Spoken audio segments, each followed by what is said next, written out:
Thanks for joining us here on The Real Story. I'm Emma Wolforst. Just 10 days now until the election, and many voters in our state and others have already cast their ballots. Early voting started here for the first time in a general election this past week. There's still another full week to take advantage of. Of course, a lot of focus right now on the presidential race, but there's also a chance the makeup of Congress could really change. Every one of Connecticut's seats in the U.S. House of Representatives is up for re-election. This morning, we're talking about the 2nd district in the eastern part of our state. It encompasses all of New London, Tallinn, and Windham counties, along with parts of Hartford, Middlesex, and New Haven. So 6 of our 9 counties here, the 2nd district, currently represented up in D.C. by Democratic Congressman Joe Courtney, who's been in the seat since 2007 and who is joining us here in the studio today. Congressman, thanks so much for being here. Great to be here, Emma. So you're a representation in D.C., but you're here in Connecticut right now, and you have been for a while because Congress has been in recess for a few weeks now. Leading up to that, though, there was some serious spending bill chaos coming up close to the government shutdown deadline again. Coming off of those conversations on the floor, now to being back in the state, doing events, speaking with constituents.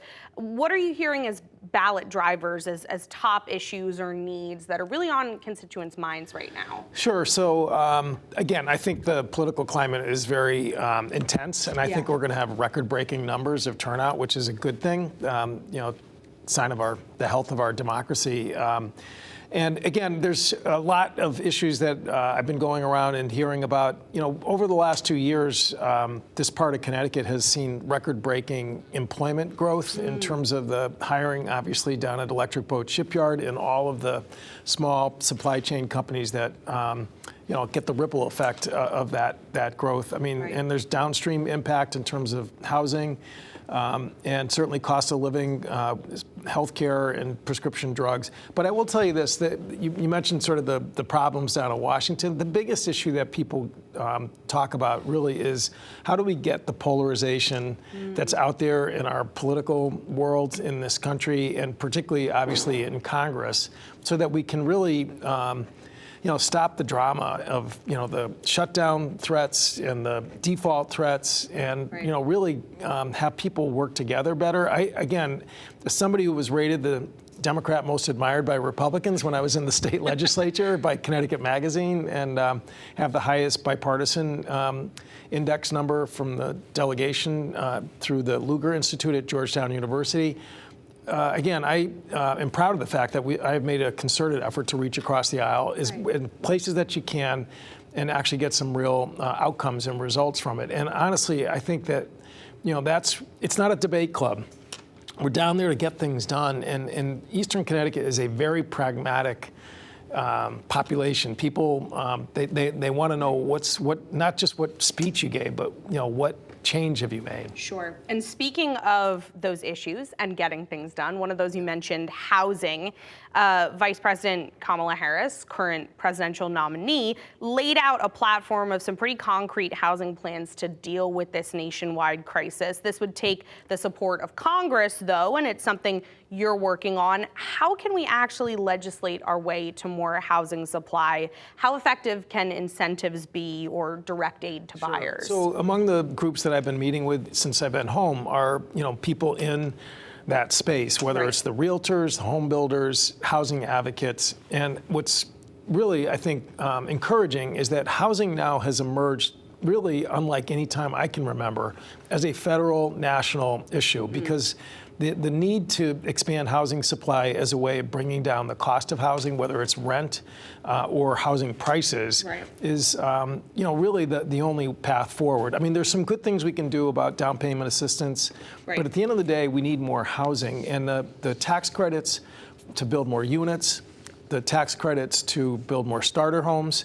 Again, when you talk to groups who normally are not on the same page, like the home builders and housing advocates, that's one that actually gets people together.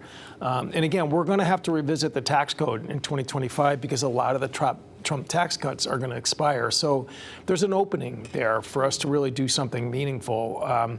Because when you talk about cost of living, I mean, one of the cornerstone out-of-pockets for people is rent and mortgage payments. We know another one of those big costs that people are facing right now is healthcare, specifically prescriptions. You mentioned that at the top as well. It's something you've been working on both in short-term and long-term legislating. What's to come in that policy area if you were to be put back in Congress? Sure. So in 2025, there's actually going to be an overall cap for Medicare recipients of $2,000 out of pocket, which is a life changer for people with particularly some chronic illnesses. Again, the first batch of drugs have been negotiated, 40 to 80% savings. Okay. The Lowering Drug Costs for American Families Act, which I'm a co-sponsor of, would extend those savings to working age Americans. Again, that is the biggest upward pressure on premium costs is prescription drugs. So we really should take the success of the price negotiation and really make that available to all Americans. That's an issue I'm very excited about going back to Washington and working on. Yeah, and something that we know has been a big sticking point throughout campaigns this year, and even in years past as well, for Democrats has been reproductive health care. Here in Connecticut, it's something that's codified in state law. It's been around for a while, and our state legislature on both sides of the aisle has said it's not going anywhere. But on a federal level, how are you feeling right now about this, especially in a post-Roe world? Yeah, so I want to make one point crystal clear, which is that Congress does have a role. That's, if you read the Dobbs decision, that was crystal clear. And last Congress, we voted in the House 4 times on measures that would make the law even more restrictive. Right. Again, as someone who was in the legislature when we passed codification of Roe v. Wade, which was a very bipartisan vote at the time, I want to do that in Washington with the Women's Health Care Protection Act, which again would do exactly what Connecticut did back in the early 90s, which is to just make this a national policy. Having this patchwork of laws and rules is just not good health care, and we should listen to the OBGYN community, who are really very concerned about the damage this is being done to healthcare infrastructure. And again, this is not an area where government should be overly involved in people's decision making. It should be left by and large to women and their physicians. We're talking about costs and spending, digging into numbers, whether it's some of President Biden's prescription policy or unemployment numbers, inflation. There are improvements, but they're not often being felt by the people you represent here or being felt immediately. We know a lot of these changes happen down the line. What do you say to people who, you meet out at events, who are in the community, who say, hey, I want to see a difference in the economy now. I want to pay less now. How do you lay that out for them? Well, certainly in terms of food prices, which is really, I think, the real sore point that's out there right now. The best thing we can do in terms of an immediate impact is pass a really solid farm bill, which again, unfortunately, the Republican leadership, because this is a year we're supposed to do that every 5 years is the schedule. That's probably 70% of the bill is about nutrition. And again, if you go and talk to seniors who saw their SNAP benefits cut when the ARPA law expired, and now are at food banks, looking for handouts, basically, that's there, reestablishing a credible nutrition policy is the quickest way to lower costs, particularly for the people who are the hardest hit, low income and seniors. Right. We know that's something that not just you, but multiple Connecticut congressional delegation members are working on across the state. We know you were here 6 months ago after a really brutal budget battle for federal education funding. You were able to hold on to as much as possible as a senior member of the House Education and Workforce Committee. But something a lot of people are responding to is your focus on alternative education, especially with what encompasses in your district, whether it's trade school, after school opportunities, even, trade programs and education while in high school. Tell me a little bit about what progress you've seen there. So it's really exciting because, clearly the trade schools, the career and technical schools are on fire right now. They have long waiting lists because people see them as, real pathways to success. But we're now seeing non-trade schools really change their curriculum with career pathway programs. So I was at a ribbon cutting at Westbrook High School where they cut a ribbon for a new enlarged welding lab. Oh, wow. Same thing up in Thompson, Connecticut, way up in the other corner of the district, Turtelot High School, which is a public school there. Same thing, cutting ribbon for a welding lab. And the federal Perkins Grant program, which is a program in the U.S. Department of Education, which some people say they want to eliminate.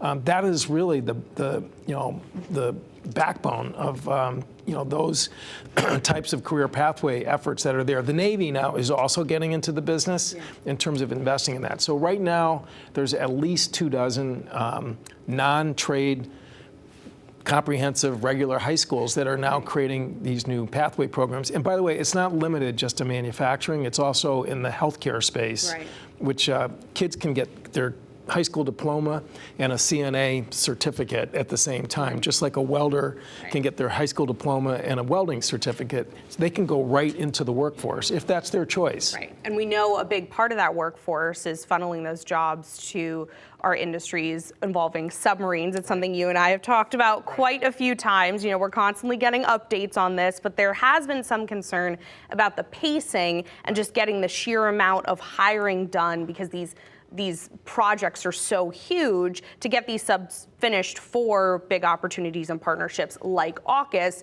which now we see even more countries eyeing and wanting to be a part of.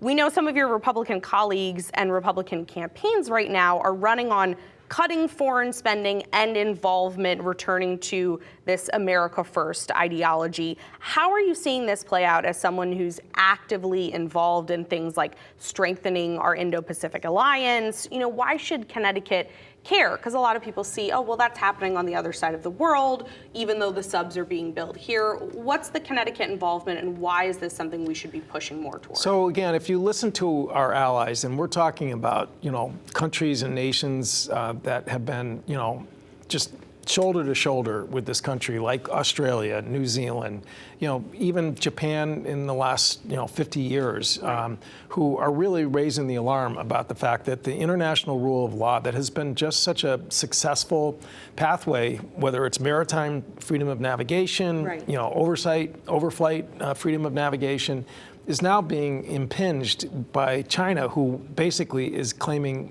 totally without any legal foundation that they can control who can come in and out of there. Probably it's at least half, if not 3/4 of the world's trade flows through the Indo-Pacific region. I mean, and we're talking not just to the U.S., we're talking, all across the globe that's there.